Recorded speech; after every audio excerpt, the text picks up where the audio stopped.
up? Welcome back to my channel. Today is Vlogmas Day 13. If you're new here, hi, I'm Maddie. I'm a K-5 STEM teacher and ed tech coach in Los Angeles. I post weekly tech tutorials for teachers, and during this period called Vlogmas, I'm posting a new video every single day in December up until Christmas.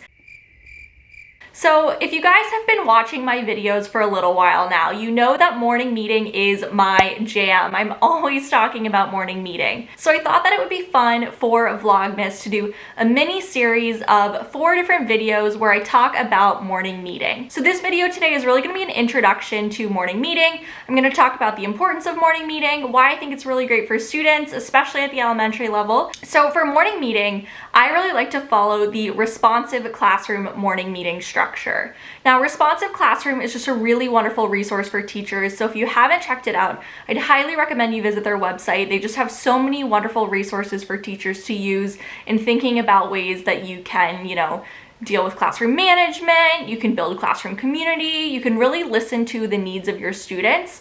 So I found that throughout my experience teaching, Responsive Classroom has just been a really wonderful resource for me to rely on.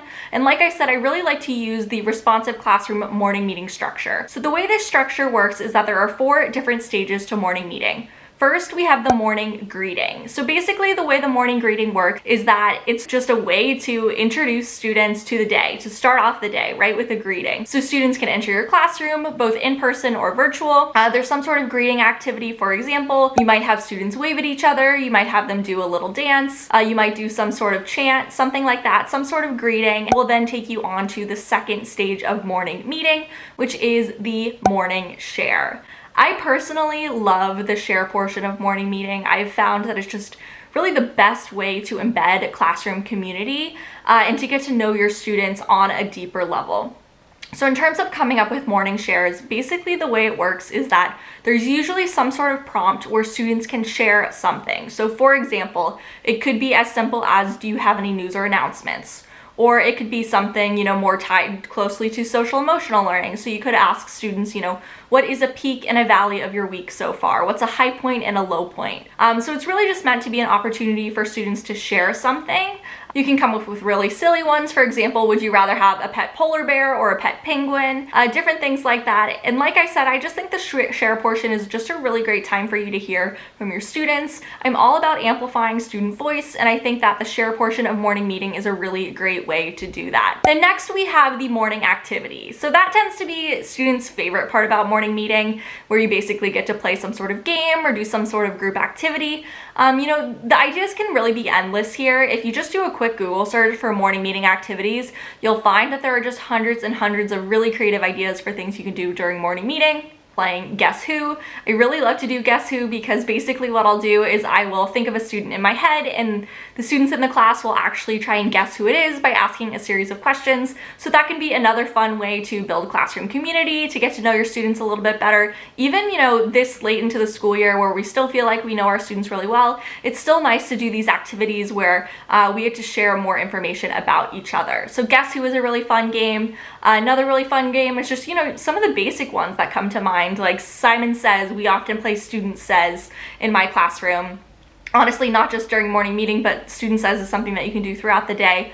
So that's another fun activity. And also thinking about teaching remotely, I've come up with a ton of really great ideas, in my opinion, of fun morning meeting activities that you can do. So I'll be sure to have all of my morning meeting videos linked in this video description in case you'd like to check it out. But morning activity just tends to be a really big hit among students. Then lastly, we have the morning message. Now the morning message, in my mind, really sets the stage for the rest of the day. So the way the morning message works is that you have some sort of message projected on the board. Either, if you're screen sharing on Zoom or if you're teaching in person, you can actually have this message physically up on the board. Now, it could be something just as simple as saying, this is the date, this is what we're doing today, etc. But I often like to be creative with my morning messages. So for example, I might pay attention to what national holidays there might be. So not necessarily, typical holidays that come to mind, calendar holidays, but really being creative about thinking, okay, so on December 4th, it's National Cookie Day. So maybe my morning message can be something related to National Cookie Day, just as an example. But your morning messages can also have some sort of curricular focus too. So for example, you might want to incorporate a math activity, or you might want to get students thinking about something they might write about during writer's workshop that day. You might introduce them to a STEM challenge, Overall, the purpose of morning meeting, well, it has many purposes, but one of the purposes is that it really sets the tone for the day. You know, it's just a nice way to embed, you know, structure to every single day. Every morning you have a 15 to 30 minute morning meeting where you all come together as a class, you know, where everybody sort of gathers and you talk about things that you're interested in, you share things, you have fun, you laugh. You know, student social emotional needs, it's definitely a hot topic this school year. It's always a huge priority, but I think in this school year specifically, it's something that everybody is really talking about. And I think that morning meeting can be really one of the most effective strategies to actually be able to support student social emotional needs in your classroom, both in person and online. So I hope you enjoyed today's just very brief breakdown of morning meeting. Like I said, this is just the first video in a mini series about morning meeting. Basically what I'm going to be doing is every single day for the next few days, I'm going to be sharing some new morning meeting tips and strategies based off of the responsive classroom structure that I mentioned at the beginning of this video. So tomorrow's video is going to be really focused on morning greetings, different ideas for ways you can incorporate morning greetings in your classroom, both in person and online.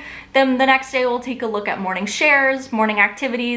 And so, like I said, I just thought that this would be a nice way to introduce this morning meeting video series. If you liked this video, be sure to give me a thumbs up. Subscribe to my channel if you're not already. And in case you didn't know, I am doing Vlogmas right now, so I'm posting a new video every single day in December up until Christmas. This was Vlogmas day 13, so I really hope you enjoyed this video, and I'll see you back here soon. Bye, friends.